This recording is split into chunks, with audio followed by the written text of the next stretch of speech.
Hello, नमस्कार. तर चला मित्रांनो, आज आपण पाहूया 2025 है ना, 2025चा जो मराठीचा पेपर आहे, त्याच्यामध्ये आपल्याला पाहता येईल की काय-काय दिलेलं आहे. तर हा पहिल्यांदाच या ठिकाणी MPSCने हा पेपर घेतलेला आहे. तर पेपरचं नाव आहे मराठी भाषा अर्हताकारी पेपर, म्हणजे हा क्वालिफाईंग पेपर आहे, पेपर 1. ठीक आहे. तर या ठिकाणी आपण पाहू शकतो मित्रांनो, की एकूण गुण किती आहेत? 300, आहे की नाही? तर आपण बघूया पुढे. एकूण कालावधी किती दिलेला आहे? तर कालावधी आहे 3 तास आणि माध्यम मराठी आहे. प्रश्नपत्रिकेचे स्वरूप आहे डिस्क्रिप्टिव्ह वर्णनात्मक आणि काही विशेष सूचना दिलेल्या आहेत, त्यासुद्धा आपण पाहूया. तर चला एक-एक सूचना पाहूया. येस. तर या ठिकाणी लिहिलेले प्रश्नांची उत्तरे लिहिण्यापूर्वी खालील सूचना काळजीपूर्वक वाचा. सर्व प्रश्न अनिवार्य आहेत. त्याच्यानंतर प्रश्नांचे गुण त्या प्रश्नासमोर उपप्रश्नासमोर दिलेले आहेत. जेथे पर्याय असतील तेथे सोडविलेल्या पर्यायांचे केवळ आवश्यक संख्येइतकेच अनुक्रमाने प्रथम प्रतिसादांचे मूल्यांकन केले जाईल. एखादे उत्तर काट मारल्याशिवाय अंशतः सोडविलेले असल्यास ते मोजण्यात येईल. अतिरिक्त प्रतिसादांचे मूल्यांकन केले जाणार नाही आणि त्याकडे दुर्लक्ष केले जाईल, हे लक्षात घ्यायचं आहे. त्याच्यानंतर आपण पाहू शकतो की उमेदवारांनी प्रत्येक प्रश्नातील उपप्रश्नांची उत्तरे एकत्रित सोडविणे अपेक्षित आहे. जर एखाद्या प्रश्नाचा उपप्रश्न इतरत्र सोडविल्यास काही पृष्ठ सोडल्यानंतर किंवा दुसऱ्या इतर प्रश्नाचा प्रयत्न केल्यानंतर अशा प्रकरणी नंतरचे उपप्रश्न मूल्यांकनासाठी दुर्लक्षित केले जाईल. तर एक पहिल्यांदा लिहिले आणि नंतर दुसरा आपण लिहितोय, तर ते दुर्लक्षित केले जाईल असं म्हटले. त्याच्यानंतर पुढे पाहूया. प्रश्नामध्ये वेगळा निर्देश केलेला नसेल तर प्रश्नाची उत्तरे मराठीत म्हणजेच देवनागरी लिपीमध्ये लिहावयाची आहेत. जेथे जेथे शब्दसंख्येची मर्यादा प्रश्नामध्ये सांगितलेली असेल तेथे तेथे तिचे पालन केलेच पाहिजे, हे लक्षात घ्यायचे. केलेच पाहिजे म्हणजे काय? कंपल्सरी आहे. सांगितलेल्या शब्दसंख्येपेक्षा जास्त अथवा कमी शब्दात उत्तरे लिहिलेले असल्यास गुण कमी केले जातील. तर शब्दसुद्धा या ठिकाणी फार महत्त्वाचे आहेत. त्याच्यानंतर उत्तर पुस्तिकेतील कोणतेही पृष्ठ कोरे सोडल्यास त्यावर स्पष्टपणे काट मारावी. म्हणजे उत्तर पुस्तिकेतील कोणतेही एखादे पृष्ठ आपण काहीही लिहिलेलं नाही आहे तर त्यावरती एक रेष मारायची आहे, क्रॉस. ठीक आहे. पुढं बघूया. या ठिकाणी काही आता प्रश्न दिलेले आहेत, जसं की एका विषयावर 600 शब्दांत निबंध लिहा. तर पहिला काय सब्जेक्ट दिला होता? AI, कृत्रिम बुद्धिमत्तेचे फायदे तोटे. त्याच्यानंतर सोशल मीडिया आणि तरुणांसमोरील आव्हाने. त्याच्यानंतर जागतिक तापमानवाढ व विकास आणि एक व्यस्ततेचे नाते. त्याच्यानंतर या ठिकाणी पाहू शकतो त्रिभाषा सूत्र, माझे विचार. आता त्रिभाषा सूत्र फार या ठिकाणी न्यूजमध्ये होतं आणि हे सगळ्याच गोष्टी न्यूजमधल्या आहेत. त्या विषयावरती या ठिकाणी आपण पाहू शकतो की असे निबंधासाठी शब्द आलेले आहेत, विषय आलेले आहेत आणि इथं गुण दिलेले आहेत 100. ठीक आहे. या ठिकाणी गुण दिलेले आहेत 100. पुढे वाचूया. खालील उतारा वाचून उतार्याच्या शेवटी दिलेल्या 5 प्रश्नांची उत्तरे सुस्पष्ट, योग्य व संक्षिप्त भाषेत लिहा. म्हणजे आपल्याला या ठिकाणी उतारा दिलेला आहे आणि त्याच्यामध्ये किती प्रश्नांची? 5 प्रश्नांची उत्तरे जी आहेत सुस्पष्ट, योग्य आणि शॉर्टमध्ये लिहायची आहेत. तर मार्क्स आणि मानसिक संस्कृतीची चिरंतन मूल्ये यांची चर्चा करताना आर्थिक इतिहास व मानसिक इतिहास हे एकमेकात गुंतलेले असले तरी त्यांचे वेगळेपण, पृथकत्व मान्य करावेच लागते, असे मत तर्कतीर्थांनी व्यक्त केले आहे. जाणीव व जीवन यांची मानवी व्यवहारात विभक्तता दाखविता येत नाही. नीती, धर्म, कायदा, कला, विज्ञान व तत्त्वज्ञान या जाणीवेच्या स्वरूपांना आर्थिक व्यवहारापेक्षा दुय्यम व गौण समजून व आर्थिक व्यवहारास मूलभूत सत्य मानून मार्क्सने इतिहासाचे रहस्य सांगण्याचा प्रयत्न केला. जाणीवेच्या वरील स्वरूपांना आर्थिक शक्तीशी सापेक्षपणाने बांधून टाकले. सर्व जीवनमूल्ये त्या आर्थिक युगापुरतीच खरी होत. युग बदलले की ती बदलतात. शाश्वत व चिरस्थायी मूल्ये हा केवळ आभास आहे, असे मार्क्सवाद सांगतो. तर्कतीर्थांच्या मते सर्वच मूल्ये अर्थसापेक्ष असतात. हे विधान अतिव्याप्ती दुष्ट आहे. सृष्टीच्या व मनुष्य समाजाच्या इतिहासात त्या कालाने मर्यादित किंवा अनेक युगे स्थिर राहणारी अशी मूल्ये, पदार्थ, जाती, आकार व गुण विशिष्ट कालखंडातील अनुकूल परिस्थितीमुळे निर्माण होतात. नंतर उत्पन्न होणाऱ्या कालखंडात त्यांची परंपरा चालू राहते. तर्कतीर्थांच्या मते प्रतिमा, सूक्ष्म अनुभूती आणि विश्वचिंतन यांच्या संगमाने विशाल कला प्राचीन धर्मयुगाने जन्मास घातली. ती त्या आर्थिक युगांना उल्लंघूनही आज तितकीच सतेज व रमणीय राहिली आहे. त्याच्यानंतर मनुष्य हा एक समयावच्छेदे करून तिन्ही कालात राहणारा व रमणारा प्राणी आहे. त्या त्या परिस्थितीत पूर्णता पावलेली रूपे व आकार दीर्घकालापर्यंत रमणीय राहतात. दूरचा देश, लांबचा काल, भिन्न व्यक्ती व स्वतःच्या परिस्थितीपेक्षा अन्य परिस्थिती त्यांच्याशी तन्मय होऊन व कला निर्मिती व कला स्वाद निर्माण होऊ शकतो. अशा पद्धतीचा या ठिकाणी एक उतारा दिलेला आहे आणि आपण आणखी उतारा आहे खाली बघूया. सत्य चिरंजीव असतात. या भरवशावरच खरोखर शास्त्रांची व कलांची प्रगती होऊ शकते. युगे बदलली तरी सत्य माणसाला प्रगतीचे आश्वासन देत माणसाची साथ करीत असतात. त्यांची पारख मात्र नव्या अनुभवांनी सारखी करावी लागते. सामाजिक युग बदलले म्हणजे नवे अनुभव व नवी तत्वे प्राप्त होऊ लागतात. त्यांच्या योगाने परंपरागत संस्कृतीचे पुन्हा संशोधन करण्यास आवश्यक अशा साधनांचा लाभ होतो. परंतु युग बदलले म्हणून किंवा युग बदलावे म्हणून परंपरेचा संपूर्ण त्याग करणे यात मोठा धोका आहे. कोणत्याही सांस्कृतिक मूल्यांची तपासणी करताना त्या विषयांचे तर्कशास्त्र वापरले पाहिजे असे मत तर्कतीर्थांनी व्यक्त केले आहे. पुढे बघूया. या संदर्भात त्यांनी 3 महत्त्वाचे मुद्दे मांडले आहेत.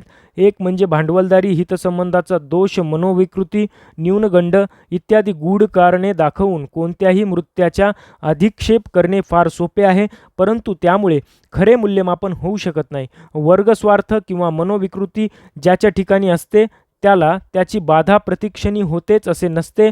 दुसरे असे की कोणतेही विधान वर्गस्वार्थमूलक, मनोविकृतीमूलक किंवा सामाजिक परंपरेच्या अभिमानाने केलेले आहे असे सिद्ध झाले तरी ते त्यामुळे चूक आहे असे नक्की म्हणता येत नाही. तिसरे असे की वर्ग अहंकाराची भाषा, मनोगंडाची पीडा अथवा सामाजिक परंपरेच्या अभिनिवेशाची जी व्यथा यांची तर्कशास्त्रे दुधारी शस्त्रासारखी उभयघातक आहेत. कारण जो ती शस्त्रे वापरतो त्याच्यातही वर्गाहंकार, मनोगंड व सामाजिक परंपरेचा दोष दाखविणे सुलभ आहे. अशा पद्धतीचा हा उतारा होता आणि खाली या ठिकाणी प्रश्न विचारलेले आहेत. प्रश्न काय विचारलेत पाहूया. मूल्ये ही शाश्वत किंवा चिरस्थायी नसतात असे मार्क्स यांनी का म्हटले आहे याचा आपल्याला तो उतारा वाचल्यावर विचार करून उत्तर लिहायचं आहे.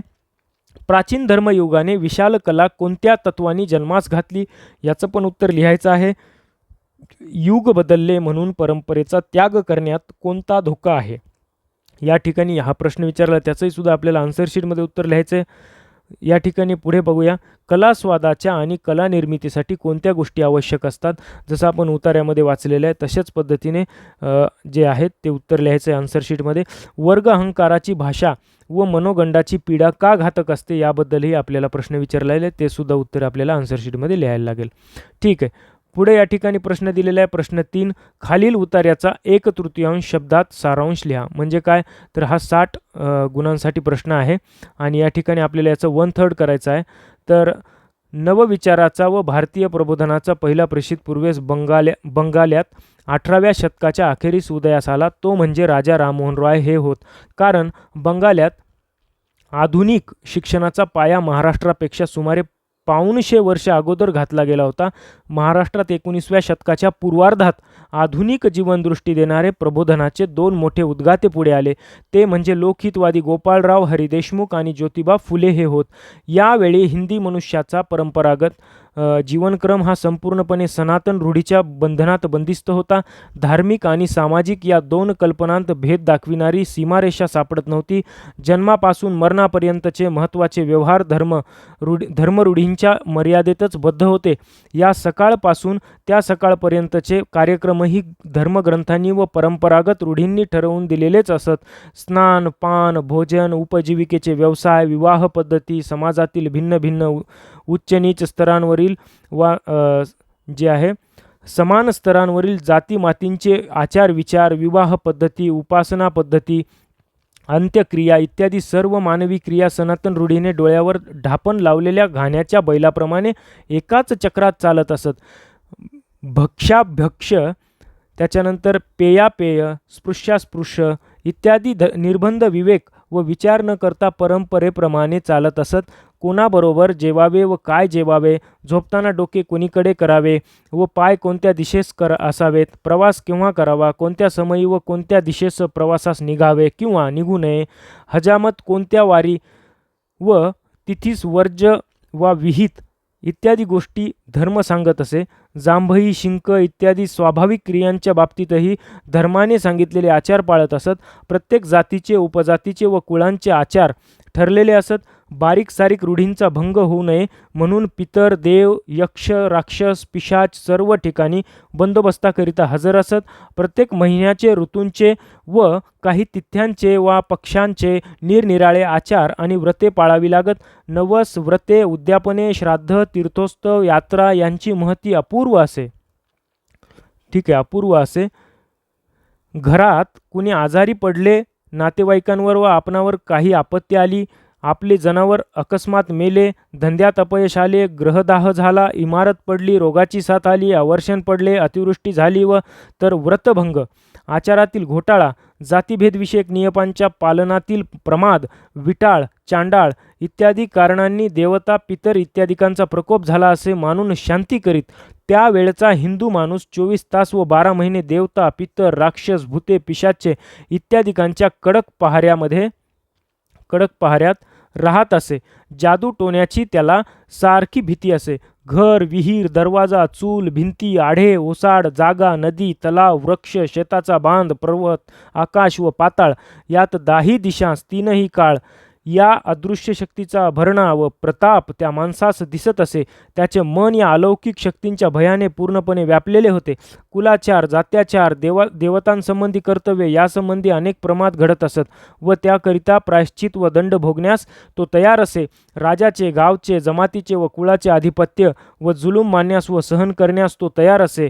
त्यांचा अंमल त्याच्या मनावर जितका होता त्यापेक्षा या काल्पनिक, स्वप्नमय व भ्रांतिकृत शक्तींचा अधिक असे.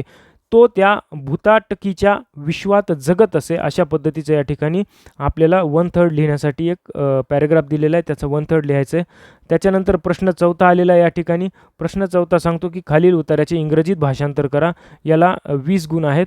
तर इंग्रजीत भाषांतर करायचं कशाचं, तर संगणक संवाद म्हणजे संगणकाच्या माध्यमातून केला जाणारा संवाद किंवा संप्रेषण व्यवहार होय. जगभरात सर्वाधिक संपर्क संगणकाच्या माध्यमातून होतो. त्यामुळे हे माध्यम खूप लोकप्रिय आणि अत्यावश्यक बनले आहे. या माध्यमाने प्रभावी संवाद साधून स्वतःचा विकास साधता येतो. आज संगणकाचा संवादासाठी कौशल्याने वापर केला जातो.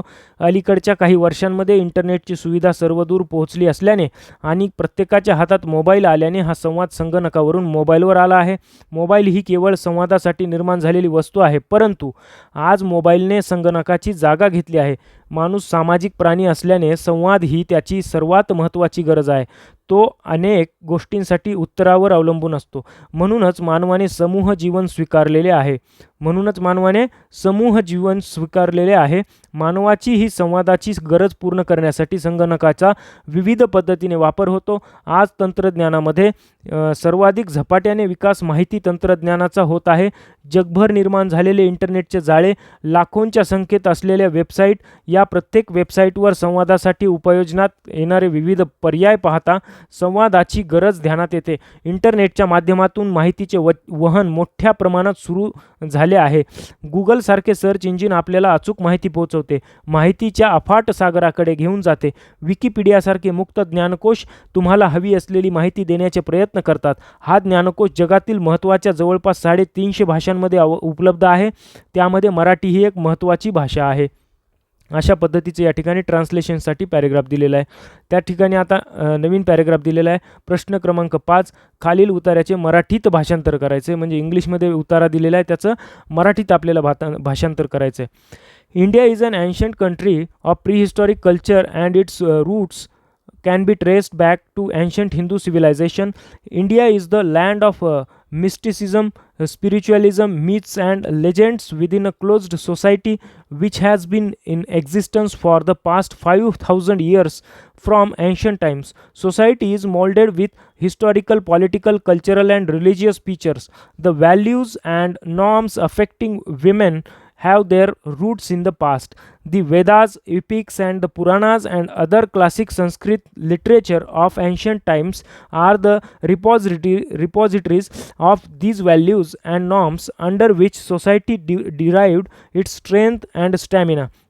The image and individuality of women are embedded and clearly laid down at the bottom of traditional beliefs and mythology. त्याच्यानंतर आपण पुढे पाहूया. Yes. This is the basis of the status of women in India. According to the ancient Hindu scriptures, women are the energy with power, that is Shakti. She is responsible for creation. She is Prakruti, the nature. Shakti is female. Therefore, our creation and all the power in the universe is based on femaleness. There would be no being without this energy or power. है ना. तो या ठिकाणी काय इंग्लिशमध्ये हा paragraph दिला, त्याला आपल्याला मराठीत भाषांतर करायला सांगितले. त्याच्यानंतर बघूया प्रश्न क्रमांक 6. खालील वाक्प्रचारांचा किंवा म्हणींचा अर्थ सांगून वाक्यात उपयोग करा. तर याला 10 गुण आहेत.